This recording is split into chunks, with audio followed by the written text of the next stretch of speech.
Hello guys, today we'll be discussing and explaining a new challenging reading skill.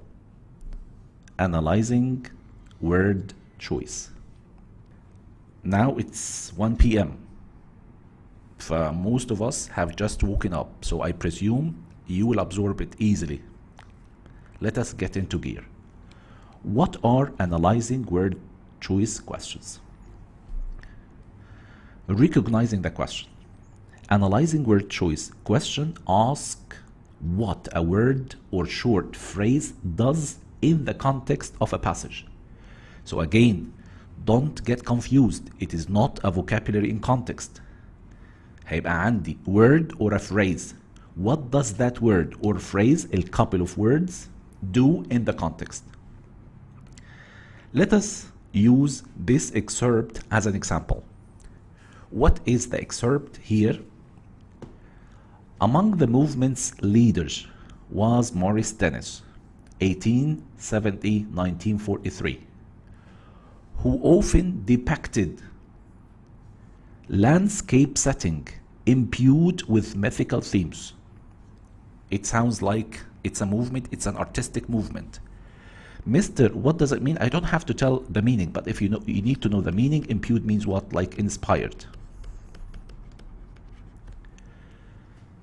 So that person, Morris Dennis, who often depicted landscape settings imbued with mythical themes, themes which are not real. His paintings are abstracted, statements about his philosophies of faith and of the need for honesty in art. That what his paintings reflected. With willowy figural forms, and willowy means what? Shaded. With willowy figural forms that were lyrically flattened. I'm gonna be asked about this. It's a phrase, it's not a word. Again, with willowy figural forms that were lyrically flattened in space. He asserted the two-dimensionality of the picture, plane. And plane here, if you are talking about art, so plane, يلبنى means what? Service. You got the point. He asserted the two-dimensionality of the picture plane, seeking to avoid delusion like false impressions or false beliefs of depth, and emphasizing the service of the work and the beauty of color.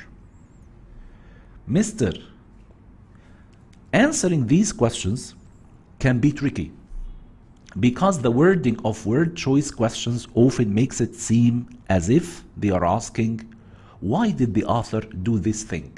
Our first thought might be, how should I know? هو أنا أعرف إزاي يا مستر? I can't read the author's mind. يبقى again وده evidence إن أنا I'm not asking about what يا شباب, about vocabulary يا بنات in context. Luckily, that's not what the SAT is after. Forget about this now.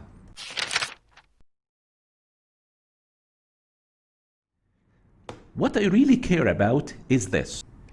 Effect versus meaning of a word. I care more here about the effect of the phrase or the word, not about the meaning of the word. Explain more, teacher.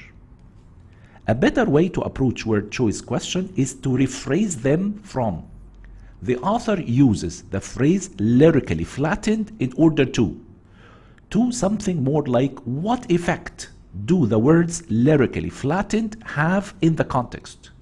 ايه هو الافكت التأثير اللي كلمات او الفريز lyrically flattened عملته في الكونتكست of the lines or paragraph or passage.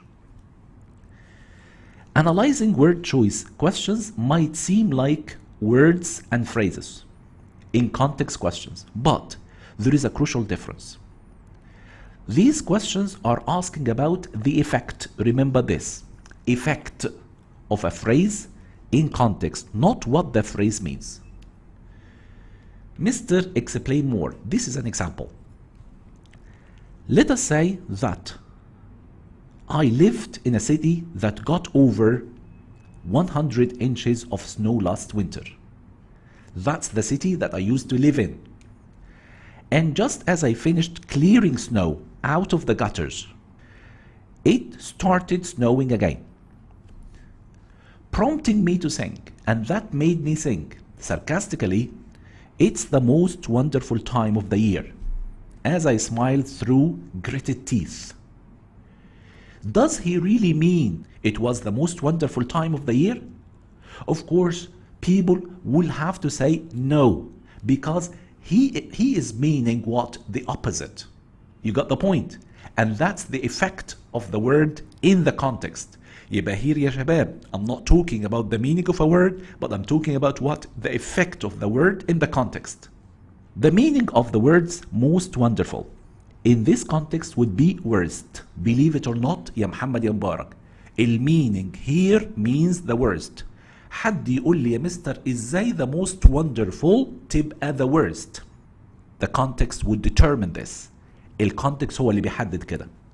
In this context would be the worst, as it is the worst time of what? Of the year. But the effect of the words most wonderful would be to suggest that the speaker actually feels the opposite is true. Okay, this is one. So here, as I told you, we are talking about what? The effect rather than the what? The meaning. Look at this one here, and I'm gonna read this one here. So what do the words lyrically flattened mean in the excerpt above? Perhaps the author means that the figures were beautifully drawn in 2 dimension. This is the paragraph that we have read. Okay, I want people now to go through the paragraph again in few seconds, and then the question is, the words lyrically flattened have primarily which effect? Okay, A, they contrast the styles of famous artists. What do you think? I want to hear yes or no. Of course, no. Thank you very much, Yasama. Perfect. They illustrate the technique the artist employed. We'll keep this for the time being. Keep it for the time being. C, they emphasize the artist's inability to paint lifelike figures. What do you think? No. They describe damage the paintings have suffered. Of course, no. In that case, ya Laith, I have to go for B. You know why, ya Khalid? Okay, they illustrate the technique the artist what? The artist employed. Okay, as you can see here, in the passage or in the paragraph here, the author asserted, if you can see this one here, he asserted 2-dimensionality of the picture plane, seeking to avoid delusion, depth, and emphasizing the service of the work and beauty of the color. You got the point? So lyrically flattened, most probably illustrating the technique the artist what? The artist used. Okay, so without phrases or sentences like these or whatever, we would never be able to know the answer. You got the point? That's one. That's one. Know the answer choice pattern. طب what is the answer choice pattern for this question? يبقى analyzing word choice questions often have answer choices that are in the form of verb and noun. What is the verb? Contrast styles, illustrate the technique, emphasize the artist's inability, describe damage. So the pattern is verb, the noun. So as you can see it here, these are the ones that we talked about. Okay, so analyzing word choices, this is the pattern that we're going to expect in the exam. Fair enough? Fair enough? طيب, what are the strategies for answering analyzing word choice questions? Let us go through this. Strategy number one, I need to rephrase the questions. In order to answer the word choice questions successfully, we must first translate the questions into questions that we can actually answer. Here is an example, excerpt and question. Mora's team's analysis contradicts the currently assumed silver lining. This is the word choice that we're going to be asked about. Again, Mora's team's analysis contradicts the currently assumed silver lining of global warming. And then, Yamirna, we have got a dash here. So that dash most probably explaining that terminology or that term or that phrase, silver lining. What is it? That despite the many documented causes of what? Of global warming, بالرغم من التكاليف الجامدة بتاعت global warming, documented global warming, at least plant growth will be enhanced. Instead, there are likely to be many more parts of the world that experience reduced plant growth as a result of global warming. And this will likely have negative impact on a large proportion of the world's what? Population. The question is, the author uses the phrase silver lining primarily to. Why? Okay, look again at this one. And we need to start reading even till here. That would be fair enough. Morris team's analysis contradicts the currently assumed silver lining of global warming, that despite the many documented costs of global warming, at least plant growth will be enhanced. You got the point? Silver lining, it's a sort of a sign of hope or a positive aspect in a negative situation. You got the point? It's true that there is a negative situation here. What is it, teacher? Despite the many documented causes of global warming, global warming costs a lot. You got what I mean? At least plant growth will be what? Enhanced. So there is what? An assumed silver lining.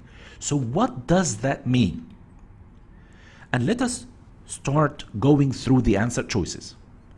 Provide evidence for a claim. Is it an evidence for a claim? What do you think? This part, ya shabab, is it an evidence for a claim? Here, assume silver lining of global warming, and something negative and then something positive. No. Thank you. B, describe a theory succinctly, like briefly. We're gonna what? Keep it for the time being. We are not sure. Illustrate a chemical reaction. Is it a chemical reaction? For sure it's not. Present a new hypothesis. Is it a new hypothesis? No. So what happens here? Perfect, ya Nuran. What happens here? And I have got this phrase, silver lining, and I have got the definition of what? Of silver lining. You got the point?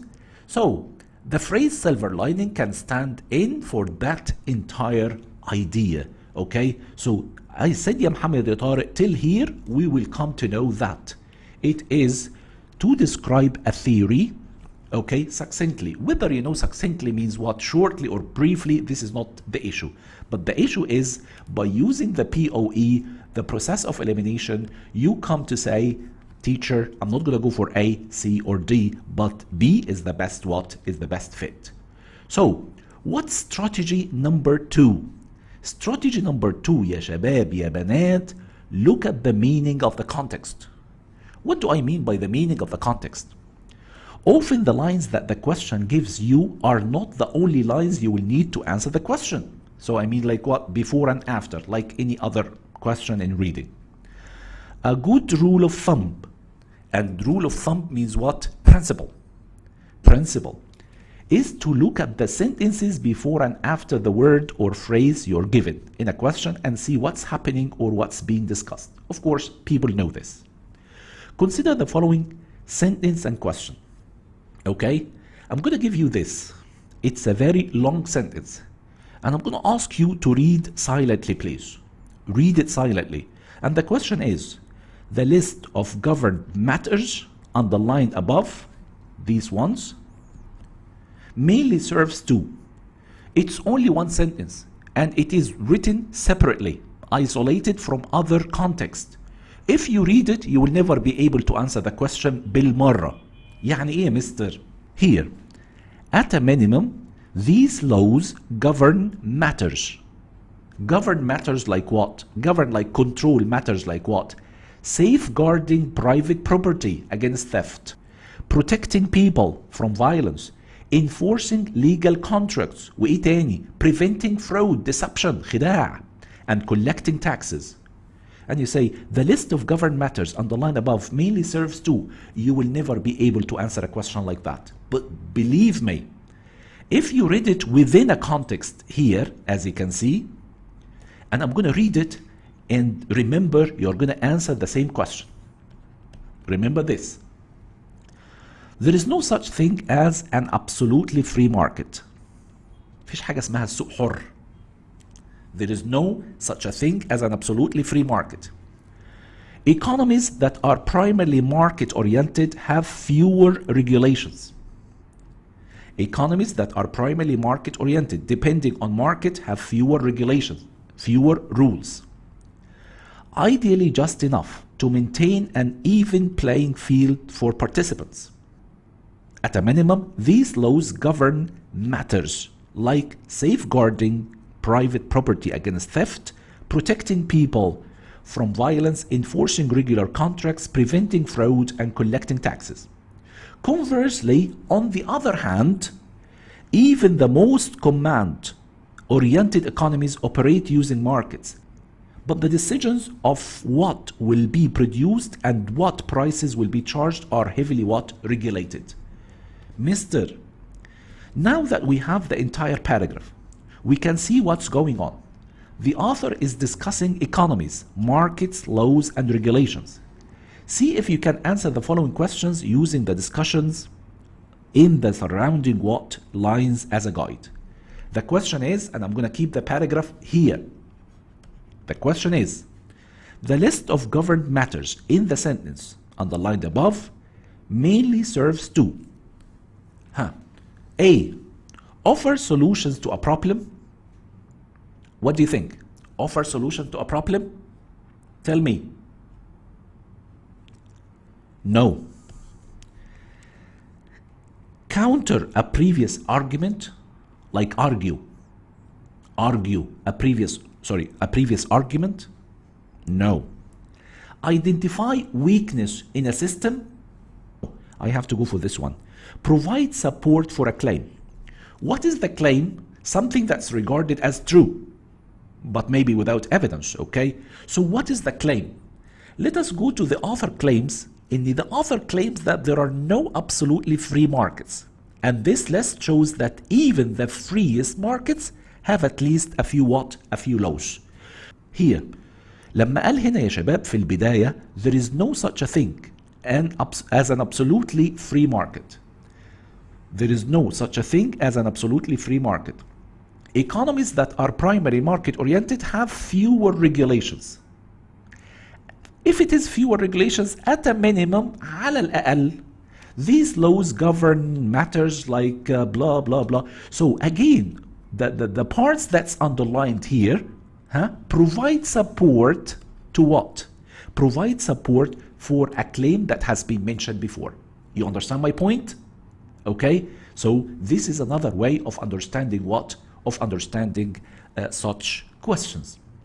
Let's go here to the other one and let us remember this note. It is very important. Occasionally, you may need even more context than just the surrounding lines to answer analyzing word choice questions. If you don't have that context and are struggling to answer the question, circle it and come back to it after you have answered any questions about the paragraph the lines are in, or questions about the whole what passage. If you are not quite sure about what you have to do, please postpone the question till you read the whole paragraph and you do other questions and then you come back to it. But it is contextual بالدرجة الأولى in the first place. Look at the surrounding descriptions and tone. There will be some questions that ask about descriptive words. Remember this. The author uses the word imaginary in order to, or words with a strong tone, the words difficult and the words arduous. Arduous means what? Difficult or tiring, okay? Why did the author use the words difficult, arduous, primarily have which effect? What is the effect of using such words? Here, it is a good idea to look through the surrounding context for other descriptions or tone. If you find several of these phrases or these in the lines surrounding the word the question asks about, try find a common theme among them. What do I mean? We're going to go through this paragraph. And I need people to look at this paragraph, and I'm just going to keep it for some time here because I know that you don't have a copy of it. Try this strategy with the following paragraph and then see how you do on the question. The most artistically refined books were often presented on calfskin. The best books that you can buy often presented on what? On calfskin or vellum kind of material. It could be like leather or something. واضح ان الكتاب ليه قيمة يعني. Prized for its smoother and finer service. You look at the service of the book. Fantastic. When used for especially important works or those made for royal purposes, it was often dyed purple or dark blue, the book, with script written and illustration drawn in gold or silver. طبعا sort of luxury. رفاهية غير طبيعية. The viewer would at once recognize the special and distinctive treatment implied by the use of such precious materials. You are as a viewer, when you see these books, what a material, what a final finishing of a book, of a product. And know that the patron, the one who supported this financially, had paid well for an elegant and important what? Book. And the question is, I'm going to keep the paragraph here. The authors lists several colors in the paragraph primarily to ليه. These are the colors. These are the colors. Where are they? Purple, dark blue. What else? Any other colors here? These are the colors, as I said: purple, dark, gold, silver. Why did he use these colors? Ready for the question? The author lists several colors in the paragraph primarily to ليه. A. Explain the custom of marking significant books. What do you think? Explain the custom, the tradition of marking significant books. This is the way they mark significant books. We're going to keep. Highlight the variety of dyes available at the time. Do you think that the theme of the whole paragraph here, in order to show the variety of colors available at that time? I don't think so. Describe the artistic tastes of reality. What do you think? Keep it for the time being. Demonstrate the quantity of work required to mark books. Here you need to ask yourself this. Mister, what is the main theme of the whole paragraph? عندي Khalid said C. Describe the artistic taste of reality. Does this have to do with the first part here يا خالد اللي هو the most artistically refined books were often presented on calf vellum prized for its smoother finer service? And they are talking about what? The process of what? Of producing books like these. You got the point? According to the theme, we have got words like important works. When used for especially important works. What else, mister? The viewer would at once recognize the special and distinctive treatment implied by the use of such precious materials, and know that the patron had paid well for the elegant, maybe elegant here كمان, elegant and here precious and important what? An important book. So don't tell me يا Khalid, it has to do with what? إنك أنت you need to describe the artistic taste of reality. That's not fair. So according to what I have said right now, you go for what يا شباب? Give me an answer please. I have to go for A. That makes sense? Nuran, that makes sense? Explain the custom of marking significant books. I know it is a bit confusing, but if you take it as Khalid Walid thought of it, describe the artistic taste of royalty, as if the whole paragraph is talking about what the royal whatever figures who prefer or favor these kinds of books. No, ya Khalid. You understand my point, right? So explain a custom of marking significant what books. This is how people and how royals or royal whatever figures regard the important books. Okay? Something very important, and that's strategy number 4 when dealing with these types of what? Of questions. Answering in your own words. This strategy can be applied with every skill in reading. Coming up with an answer in your own words before looking at the answer choices is just as useful for analyzing word choice question as it is for many other kinds of SAT reading. Your answer will probably not be as elegant, as complete as the answer choices, but it is still a valid what? A valid technique. What else? When you make an answer in your own words, it should only include relevant and accurate information from the passage. Wrong answers are often based on assumptions that are not stated in the passage or details from different places in the passage. So following this guideline should help you avoid wrong answers and find the right one. But how you do come up with your own answer for what a word or a phrase does in the passage in the first place, use the 3 strategies we just went through. And by the way, not only with this kind of skill, but with other what? With other skills. Rephrase the question. Yani try to understand the question in different wording. Okay, that's 1. 2, look at the meaning of the context. Use your own words. Look at the surrounding description and what? And tone. Try all of these strategies on the following paragraph and question here.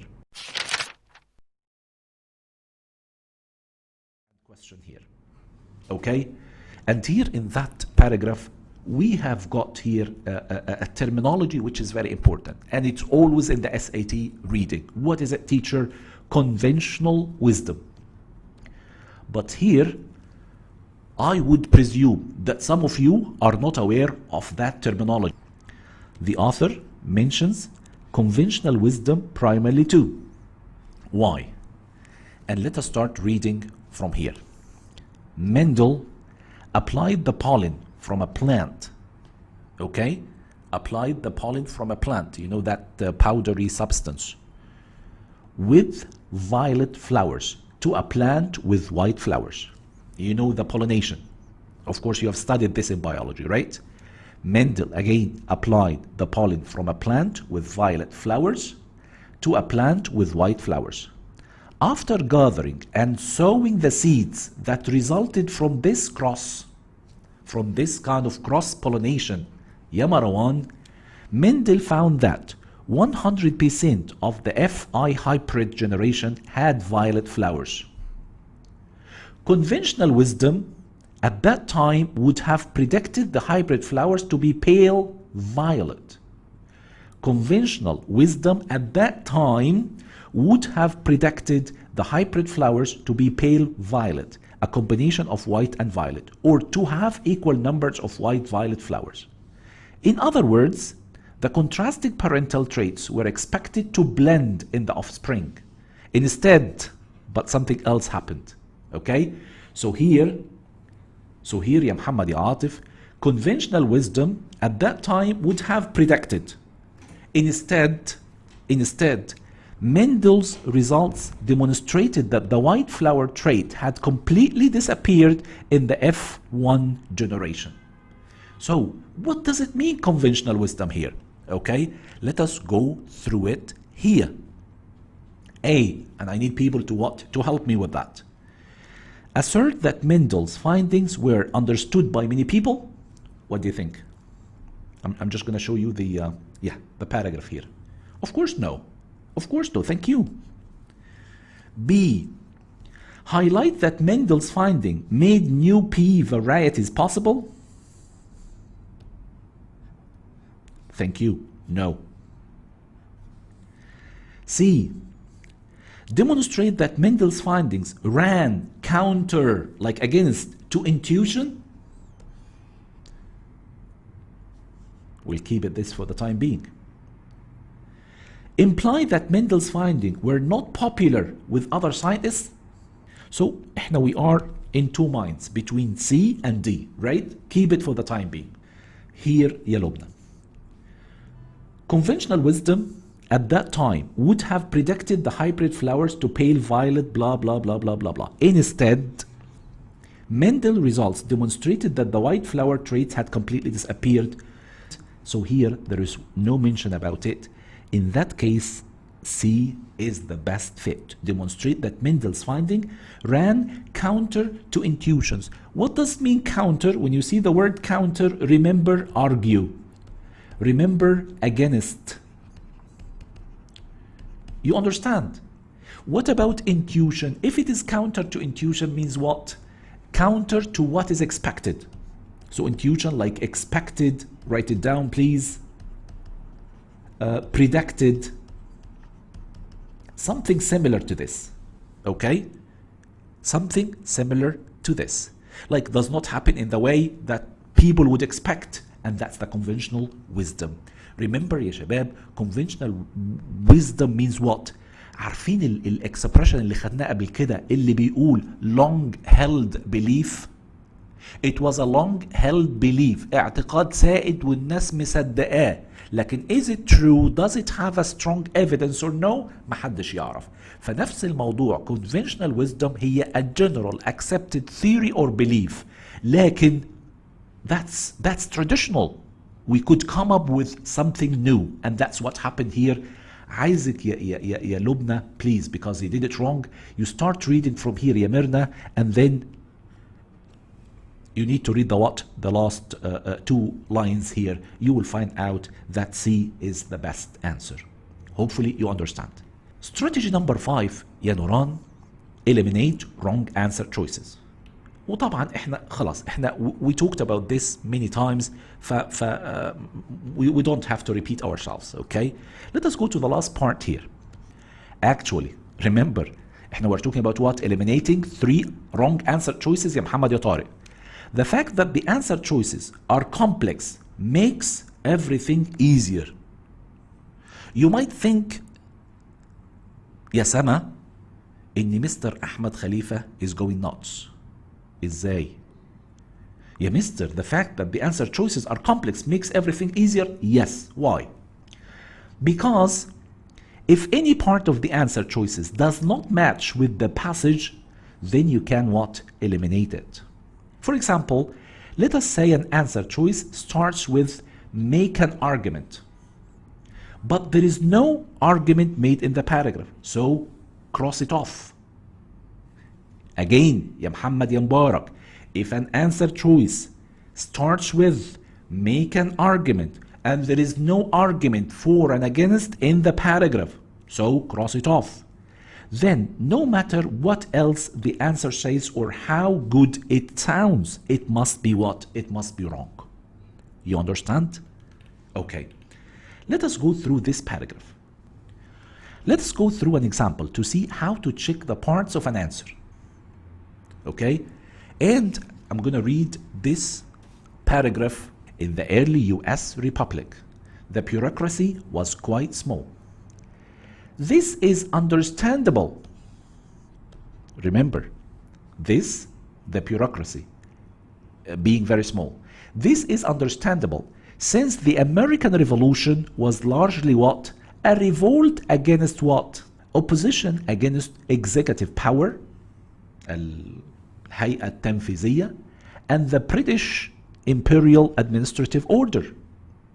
Nevertheless, however, ومع ذلك, while neither the word bureaucracy nor its synonyms appear in the text of the US Constitution, the document does establish a few broad channels through which the emerging government could develop the necessary bureaucratic what administration. The question is, Mr. I might not be able to absorb the whole thing. Don't worry about it. In the next question, 3 of the following answer choices are incorrect because of what? A single or even a phrase, a single word. The author's use of the word revolt primarily has which effect? If I'm asking you, يا سما, يا مريم يا صالح يا مريم يا أحمد. If I'm asking you about the word choice يا نوران, you might say, Mr. Revolt has to do with revolution, has to do with rebellion, okay? But if I'm asking you about what? Analyzing word choices, it's a completely different idea. It's about the effect. So the author use of the word revolt primarily has which effect? A. It emphasizes the violence of the American Revolution. Waiting for your answer. And please bear the whole paragraph in mind. I'm talking here about tone. I'm talking here about attitude. I'm talking here about the whole theme of the paragraph. You understand my point? Thank you. No. Then, it describes early American feelings about the US bureaucracy. What do you think? The whole theme of the paragraph. It describes early Americans' feelings about the US bureaucracy.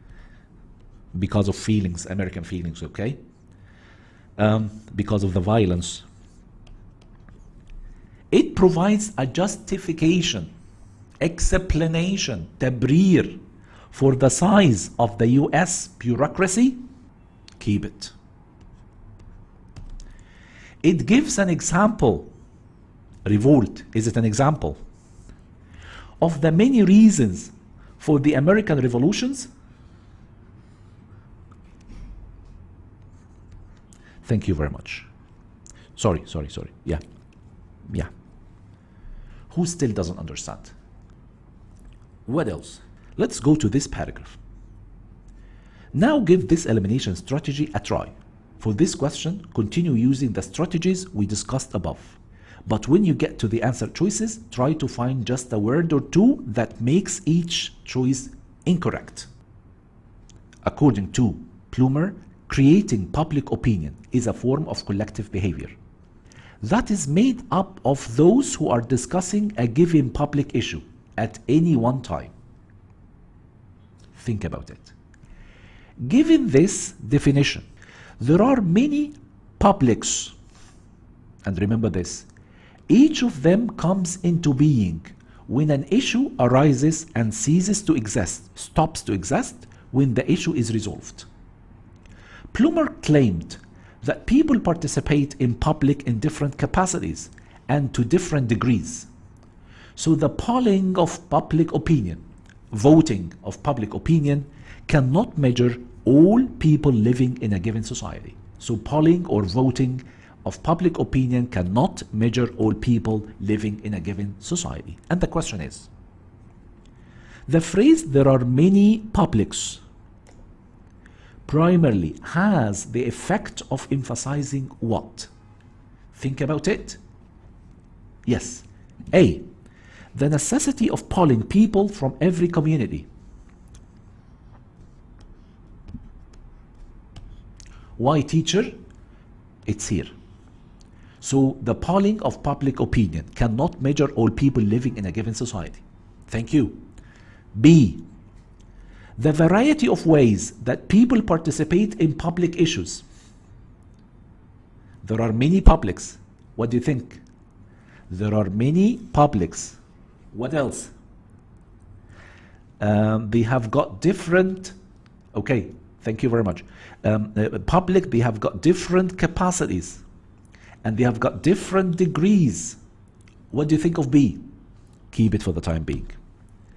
The claim that the public needs to be united, this part was not there. C is wrong. The level of participation required to resolve issues. The level of participation required to resolve issues.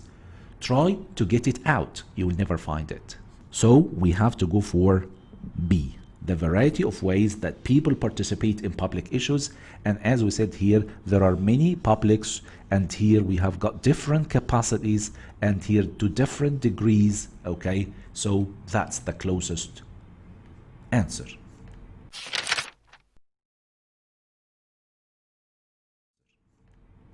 Okay? Practice test questions. You have got the paper, and we have got like only 2 paragraphs. I want you to answer these as homework, okay? This is it. Thank you. Now,